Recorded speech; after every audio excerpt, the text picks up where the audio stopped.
ये आकाशवाणी रायपुर है। छत्तीसगढ़ी समाचार बुलेटिन के संग रामेश्वरी बघेल के जय जोहार। अब सुनाओ आज के प्रमुख समाचार।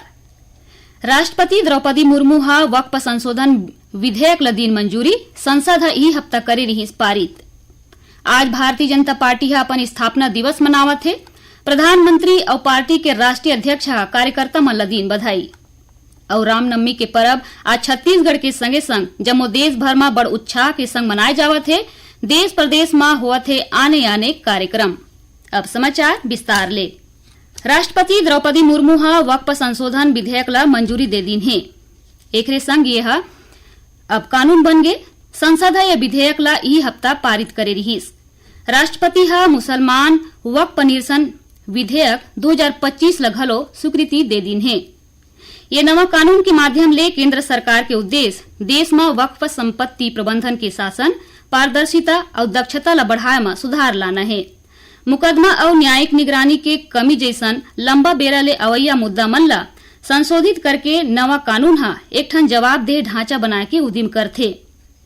प्रमुख बदलाव मन में वक्फ के गठन ला फेर परिभाषित करना, सर्वेक्षण और पंजीकरण प्रक्रिया में सुधार करना, सरकारी निगरानी ला सशक्त बनाना, वक्फ ले जुड़े निकाय मन में गैर मुस्लिम सदस्य और माइलोगन मन ला शामिल करके समावेश सुनिश्चित करना है।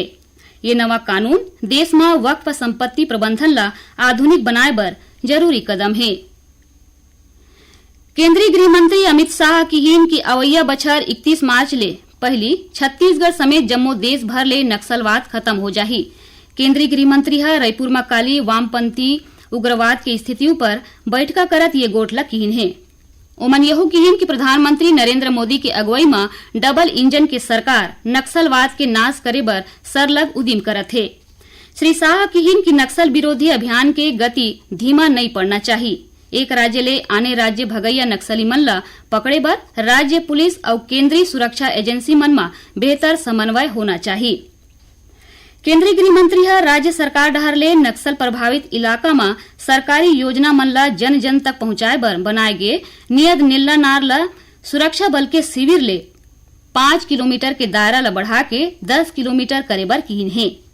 बैठका में छत्तीसगढ़ के मुख्यमंत्री विष्णुदेव साय और उप मुख्यमंत्री विजय शर्मा के संगे गृह मंत्रालय, केंद्रीय सशस्त्र पुलिस बल, छत्तीसगढ़ सरकार के बड़का अधिकारी घलो मौजूद रहीन।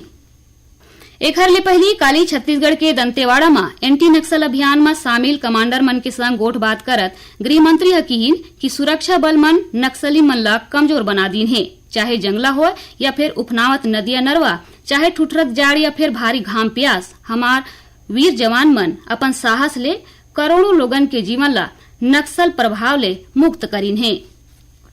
आज भारतीय जनता पार्टी के स्थापना दिवस है। ये मौका में प्रधानमंत्री नरेंद्र मोदी और भारतीय जनता पार्टी के राष्ट्रीय अध्यक्ष जगत प्रकाश नड्डा हा कार्यकर्ता मन ला बधाई दीन है। श्री मोदी हा सोशल मीडिया पोस्ट में कार्यकर्ता मन ला उखर मेहनत, संघर्ष और पार्टी बर त्याग के सेती धन्यवाद करीन है। श्री नड्डा हा पार्टी के वरिष्ठ कार्यकर्ता मन ला भाजपा ला राष्ट्रव्यापी बनाए बर धन्यवाद दीन है। ये मौका में छत्तीसगढ़ के मुख्यमंत्री विष्णुदेव साय कार्यकर्ता मन ला बधाई देवत कीन कि प्रधानमंत्री नरेंद्र मोदी के अगुवाई में आज विकास के सूरज ले जम्मो देश हा उजियार होवत है। इति मुख्यमंत्री विष्णुदेव साय रायपुर के भाजपा प्रदेश कार्यालय कुशाभाऊ ठाकरे परिसर में स्थापना दिवस के मौका में पार्टी के झंडा फहराइन। संगे संग मुख्यमंत्री हा प्रशिक्षण केंद्र के भूमि पूजन घलो करीन है।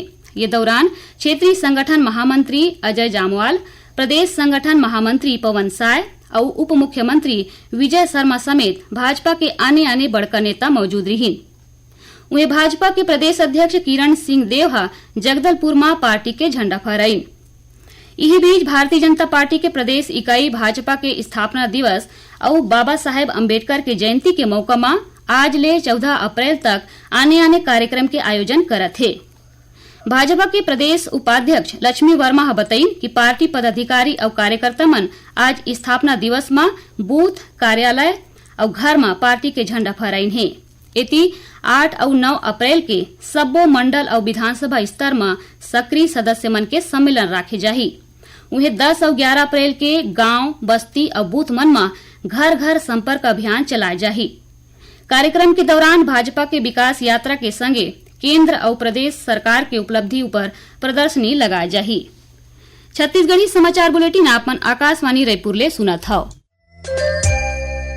छत्तीसगढ़ के खबर ले है आपके वास्ता और खबर के विश्वसनीयता ले है हमार वास्ता।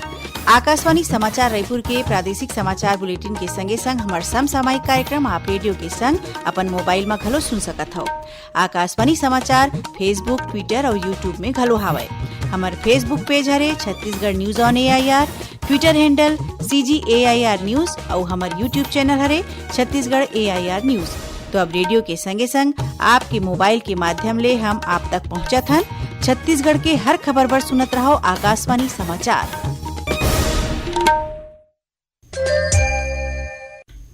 अब आगू बाढ़थन बाँचे समाचार कोती। मुख्यमंत्री विष्णुदेव साय आज राजधानी रायपुर निवास कार्यालय में नवा निगम मंडल अध्यक्ष मन ले भेंट करीन। मुख्यमंत्री ह सब्बो अध्यक्ष मन ला नवा जिम्मेदारी के सेती बधाई और शुभकामना देवत उनकर सफल कार्यकाल के कामना करीन। यह मौका में राज्य के शिल्पी कल्याण बोर्ड के अध्यक्ष मोना सेन, राज्य समाज कल्याण बोर्ड के अध्यक्ष शालिनी राजपूत, उपाध्यक्ष चंद्रकांति वर्मा और छत्तीसगढ़ राज्य तेलघानी विकास बोर्ड के अध्यक्ष जितेंद्र कुमार साहू मौजूद रहीन। वे मुख्यमंत्री विष्णुदेव साय छत्तीसगढ़ राज्य अक्षय ऊर्जा विकास अभिकरण क्रेडा के नवा अध्यक्ष भूपेंद्र सवन्नी के पदभार ग्रहण और अभिनंदन समारोह में शामिल हुई। यह मौका में मुख्यमंत्री कहिन कि अक्षय ऊर्जा के क्षेत्र में छत्तीसगढ़ के समग्र विकास में क्रेडा के भूमिका महत्वपूर्ण है। उमन विश्वास जतईन है कि श्री सवन्नी के अगुवाई में राज्य में स्वच्छ और नवकरणीय ऊर्जा ला बढ़ावा मिलही और ये क्षेत्र नवा ऊंचाई तक पहुंची। प्रवेश और फीस विनियामक छत्तीसगढ़ डहर ले प्रदेश के 3 ठन निजी मेडिकल कॉलेज में छात्र मन ले ट्रांसपोर्ट, हॉस्टल और मेस के नाम में ज्यादा पैसा ले जाए के शिकायत सही पाएगी। एकर बाद ये मेडिकल कॉलेज मन ऊपर 10-10 लाख रुपया के जुर्माना लगाए गए है। छात्र मन ले गए ज्यादा पैसा ला 1 महीना के भीतर 7% सालाना ब्याज समेत लौटाए के घलो निर्देश दे गए है। रामनवमी के पर्व आज छत्तीसगढ़ के संगे संग जम्मो देश भर में बड़ उत्साह के संग मनाए जावत है। ये पर्व भगवान विष्णु के अवतार श्री राम के जन्म होए के मौका में मनाए जाते। हिंदू पंचांग ले रामनवमी चैत महीना के 9वां तिथि के मनाए जाते। इति राष्ट्रपति, उपराष्ट्रपति, प्रधानमंत्री और छत्तीसगढ़ के राज्यपाल के संग मुख्यमंत्री विष्णुदेव साय देशवासी मन ला रामनवमी के बधाई और शुभकामना देइन है। रामनवमी के मौका में आज प्रदेश भर के आने जगह में राम मंदिर मन में पूजा पाठ करे जावत है। कतकोन जगह आज शोभा यात्रा घलो निकाले जावत है। इति राजधानी रायपुर के दूधाधारी मठ में भगवान श्री राम के दर्शन बर बिहनिया ले ही श्रद्धालु मन के भीड़ उमड़े रही से। मुख्यमंत्री विष्णुदेव साय रामनवमी के मौका में राजधानी रायपुर के VIP रोड जगह श्री राम मंदिर पहुंच के विधि विधान ले पूजा पाठ करीन। ये मौका में मुख्यमंत्री हकीन कि रामनवमी पर्व ले हम सब झन ला भगवान श्री राम के मर्यादा ला अपन जिंदगी में उतारे के सीख मिलथे।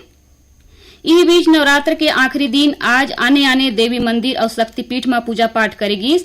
कतकोन जगह हवन पूजन, कन्या भोज और भंडारा बांटेगीस। संगे संग बाजा गाजा और जसगीत गावत जोत और जंवारा विसर्जन करे जावत है। केंद्रीय जल शक्ति मंत्रालय के कैच द रेन अभियान के अंतर्गत जल जागृति कार्यक्रम के तहत जसपुर जिला के घोलेंग ग्राम पंचायत में काली जल संरक्षण जागरूकता शिविर के आयोजन करेगी, जेमा ग्रामीण मन ला जल और भूमि संरक्षण के महत्व बतावत पारंपरिक और आधुनिक उपाय के जानकारी देगी। और अब पेश है मौसम के हाल। मौसम विभाग के जानकारी ले 8 अप्रैल ले प्रदेश के अधिकतम तापमान में गिरावट के दौर शुरू होए के संभावना है। मौसम विज्ञानी HP चंद्रा बताइन है कि एक ठन द्रोणिका पूर्वी बिहार ले छत्तीसगढ़ होवत पूर्वी विदर्भ तक विस्तारित है।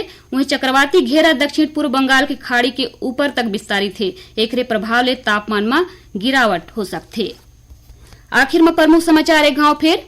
राष्ट्रपति द्रौपदी मुर्मू वक्फ संशोधन विधेयक ला दिन मंजूरी, संसद ही हफ्ता करे ही पारित। आज भारतीय जनता पार्टी अपन स्थापना दिवस मनावत है। प्रधानमंत्री और पार्टी के राष्ट्रीय अध्यक्ष कार्यकर्ता मन ला दिन बधाई। और रामनवमी के पर्व आज छत्तीसगढ़ के संगे संग जम्मो देश भर में बड़ उत्साह के संग मनाए जावत है। देश प्रदेश में होवत है आने कार्यक्रम। एकरे संग छत्तीसगढ़ी समाचार बुलेटिन यही सिरावत है। जय जोहार।